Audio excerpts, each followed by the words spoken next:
For the most part, generally speaking, a lot of the shoes are usually going to be between 1,500 to 2,000. And that's for a lot of the one of one stuff that can take, anywhere from, like we said, 25 to 50 hours. Most expensive one? The most expensive shoe that I've sold would have been, I think 2,400 would have been the most expensive one. Even though that sounds like a lot, but then when you think about it, like, oh, if that's taken you 20, Yeah, 40 100 hours, hours. like This was a 100-hour pair.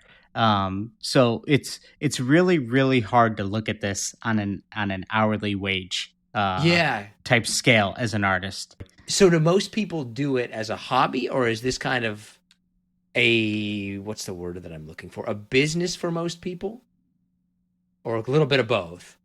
A little bit of both. I think it's something that has to start as a hobby, of course, because it takes a while.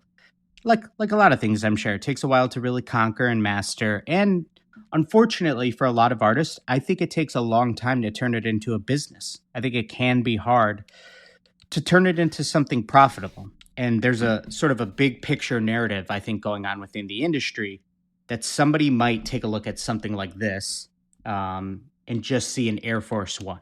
Okay. Now, an Air Force One is a shoe that for many, many years has been $100. Okay. So when they see this, regardless of what's on here, that's $100 shoe.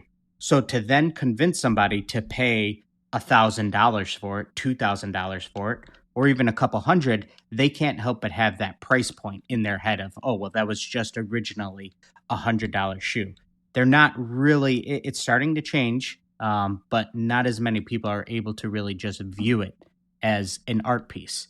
If you were purchasing a canvas from somebody like I have here of one of a Chicago artist did of my wife, you're not asking how much the canvas cost. You know what I mean? You're not, if Picasso paints on a piece of paper, you're not wondering how much you paid for the piece of paper. You have a Picasso piece in front of you.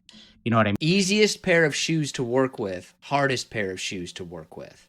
Ooh, easiest pair of shoes to work with would be a pair of Nike Roche ones, which was a much popular shoe about a half decade ago, like in 2016, 2017, 2018. It was pretty much an all mesh upper, and mesh is even easier to paint than leather. So it was just a really fun silhouette that everybody was working on for a few years. Unfortunately, the shoe just fell out of favor over the last 3-4 years. So there's just nobody doing them anymore. But had a lot of fun working on those. And hardest shoe to work on would be probably something like a Jordan 4, because it just has a ridiculous amount of materials depending on the colorway that you get. There's such crazy contours of the shoe. It's a fabulous silhouette to do certain themes with, but at the same time, it would be an absolute nightmare for a beginner to start with the shoe like that because of all the different materials, because of how not straightforward it is to just plan out a design. And so it's just a really, really tricky one to do right.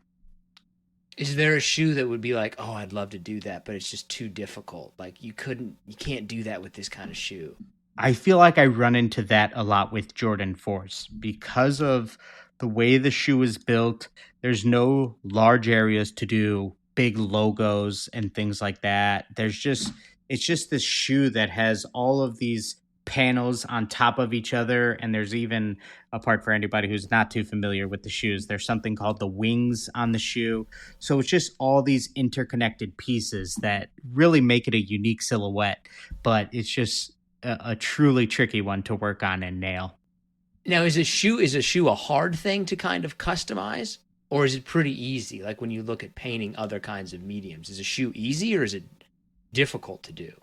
Shoes are a pretty tricky canvas in and of themselves because there's a lot of different materials. As much as you might think it's an entirely blank canvas, it's not, because certain materials really shouldn't be painted. Certain parts of shoes you have to treat differently.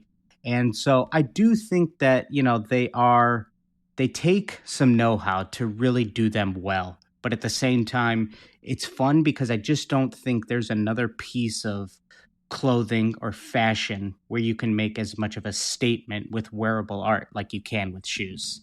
Is that really the attraction, you think, is the idea of kind of you can customize this, it's wearable art? Is that what gets people into it?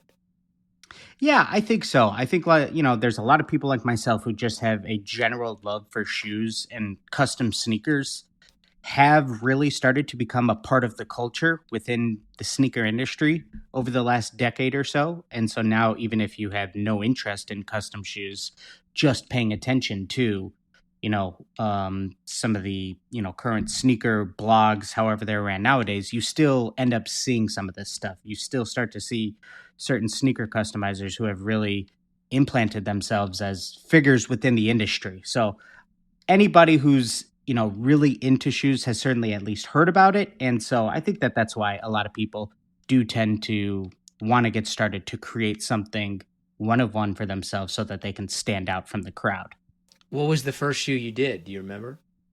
Yeah, so the first shoe that I did would be a shoe that was inspired by the South Beach LeBrons. So LeBron went to Miami in 2010, and shortly after that, uh, he would have been on his eighth Nike basketball sneaker. They released a colorway called the South Beach colorway with him going to Miami, and it was inspired by the Miami Vice show. So it was teal and hot pink, and it was a really rare exclusive shoe. And being a broke college student at the time, I couldn't afford to get the shoes.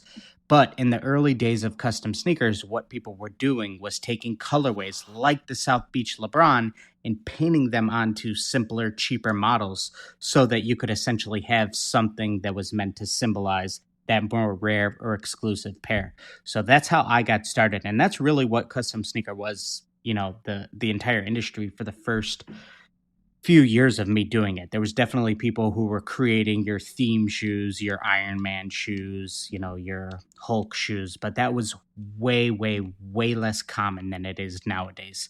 Originally, it was about recreating other colorways from more exclusive shoes onto cheaper, easier to find Nike models. But could people like know? Would people be able to tell like, "Hey man, like I know you just kind of you painted those. Totally. Those aren't the real ones." Totally.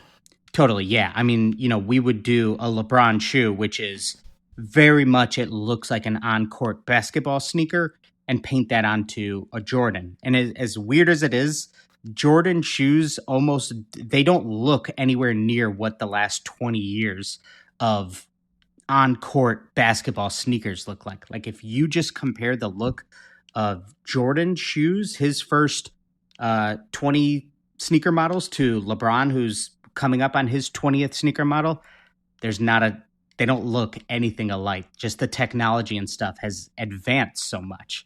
So that's why, people could certainly spot it, but at the same time it was, oh, that's really cool. You were trying to recreate that very rare colorway and do it on a simpler shoe,